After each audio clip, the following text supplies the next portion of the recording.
Sabi nila, sa huli ang pagsisisi. Hi guys, I'm Dom. Hindi biro ang epekto ng peer pressure. Maraming kabataan ang napapasama dahil sa maling barkada.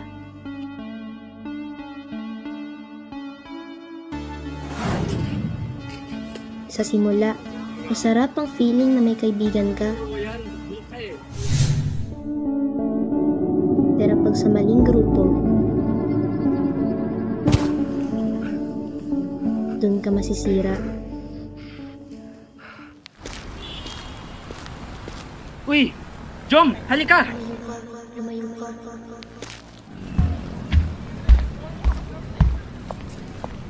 Uy! May ka lang? Wala lang to, may utang ka sa amin eh. Tulungan mga kami? Ha?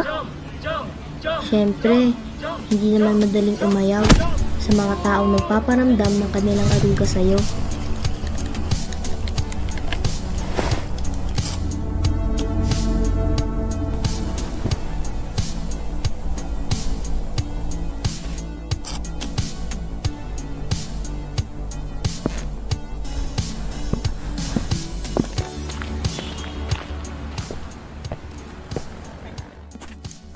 Uy, ginagawa mo. Relax, matagal namin ginagawa to. Huwag ka na KJ, try mo na lang. Dito yun. Dito nagsimula ang pagkasira ni Jom. Isang try lang na nauwi sa pagkalulong sa violence, paninigarilyo, at alak. Kapangyarihan ng maling barkada. Kakasira ng buhay. Hindi ka ba nag-iisip? Ang ilang taon na sa akin ang Because of you, no? Hindi lang ang sarili mo ang masisira, Huwag mo na lang ako pakalaman. pamilya rin. Sige, labas mo lang yan. Thanks.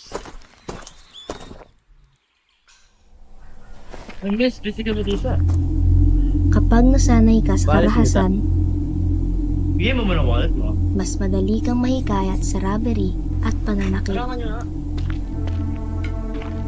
Ngunit minsan, mapapapili ka Sobrang na kayo. kung kaya mo bang tumayo para sa Wala tama. akong pera, diba? Bro, babae. Walang kalaban-laban. Sog ka.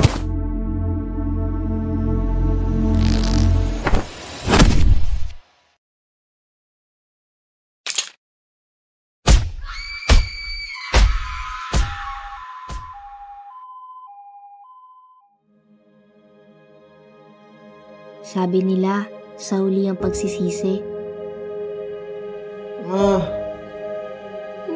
Oo, puro na lang Sorry sa pagsisisi lahat, Ma. sa huli. Matinding kasalanan na nagawa ko. Pero ikaw ang may hawak na desisyong Tingin mo, Ma? magbago. Pwede pa ako magsimula ulit? Ikaw ang may desisyong itama ang mali. kang tao.